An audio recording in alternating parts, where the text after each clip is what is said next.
કઈ રીતનું ઇન્ટરેસ્ટ લાગે છે અને કઈ રીતનું જે કે પેનલ્ટી બી લાગતી હોય કે એ કયા પ્રકારની હોય છે? જ્યારે આપ કોઈપણ પ્રકારનું ક્રેડિટ કાર્ડ બેંક અથવા NBFC દ્વારા પ્રાપ્ત કરો છો ત્યારે સૌથી પહેલાં તમારે એના નિયમો વિશે જાણવું બહુ જ જરૂરી છે. જી.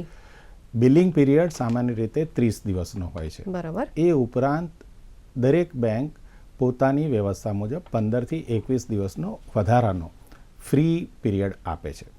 એટલે કે બિલિંગ પીરિયડથી 15થી 21 દિવસની અંદર તમારે એ નાણાં બેંકને ચૂકવી દેવાના હોય છે.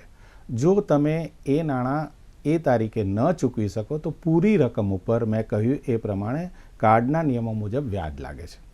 એટલે જો તમે ટીવી ખરીદ્યું છે 50,000નું અને એની અંદર તમે કાર્ડનો ઉપયોગ કરીને ખરીદ્યું છે તો બિલિંગ સાયકલ તમારું શું છે અને તમારે કેટલા સમયની અંદર આ પૈસા પાછા ભરવાના છે એની તમને પૂરેપૂરી સમજ હોવી જરૂરી છે. સામાન્ય રીતે તમારી માસિક આવક જે છે એ પગારના રૂપમાં આવતી હોય તો પગારમાંથી એટલી નિશ્ચિત રકમ ક્રેડિટ કાર્ડમાં ચૂકવવા માટે તમારે બાજુ પર રાખવી જરૂરી છે અથવા ભરવા જરૂરી છે.